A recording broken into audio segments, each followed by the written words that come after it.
Shirt cutting. কালকে আমি কি করেছি, শার্ট কাটিংয়ের ফ্রন্ট পার্টটা মানে সামনের পার্টটা দেখিয়েছি, আজকে পিছন পার্টটা আমি দেখাবো। এবার দেখো, কালকে আমি সামনের পার্টটা যেভাবে দেখিয়েছি সেই তার খালি ওপরের যে ইয়োক পার্টটা মানে কিভাবে কাটতে হবে সেটাই আমি দেখাবো। সামনের পার্টে কি ছিল, কালকে সামনের পার্টে লেন্থ ছিল 2 ইঞ্চি বোতাম পার্ট আর ঘরের জন্য বাদ দিয়ে আমার পুরো লেন্থ, যে লেন্থটা ছিল 22 ইঞ্চি লেন্থ, আর পুরো এখান থেকে এই পর্যন্ত লেন্থটা 22 ইঞ্চি, এটা হচ্ছে 22 ইঞ্চি লেন্থ ছিল। আর ফুট ছিল আমার 14, তার মানে 7। ছাতি ছিল 36। 36-এর 4 ভাগ এক করে 1 ভাগ নিয়ে আমি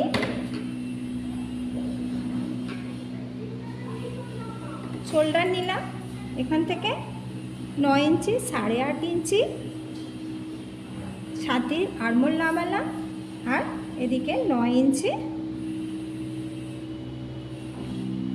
ছাতি নিয়েছি। শোল্ডার থেকে লেন্থ পর্যন্ত মাঝের অংশে 14 থেকে 15-র মাঝখানে আমি কোমর নেব। কোমর হচ্ছে 8 ইঞ্চি, 4 ভাগে 1 ভাগ।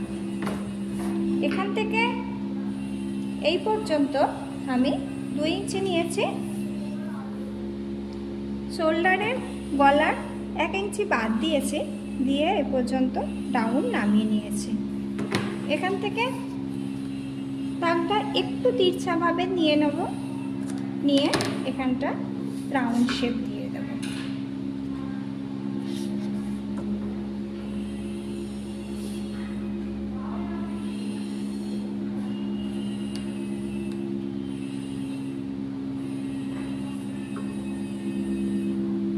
আজকে আমি যেটা দেখাবো আমার হচ্ছে এখান থেকে পুরো পিছন পাটটা আমি কীরকম কাটবো। এখান থেকে যেহেতু ডাউন নামিয়েছি এই পর্যন্ত আমি এটা কেটে নামিয়ে নেব।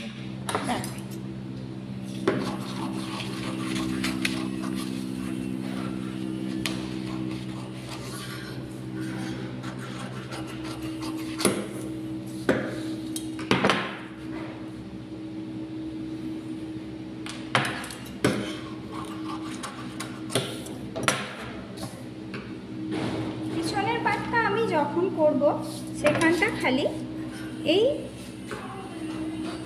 শোল্ডারের এখান থেকে এটা সমানভাবে কেটে নেব। আর এই যে বোতাম পাটটা মুড়ে দেবো। বোতাম পাটটা মুড়ে দিয়ে, আর এই যে পিছনের শোল্ডার ছিল এই শোল্ডারটা থেকে আমি ওপরের এই অংশটা বাদ দিয়ে সমানভাবে বাদ দিয়ে দিলাম, দিয়ে এই যে বাকি যে অংশটা রইল এটা আমার পিছনের পাটটা ব্যাক পাটটা পুরো কাটা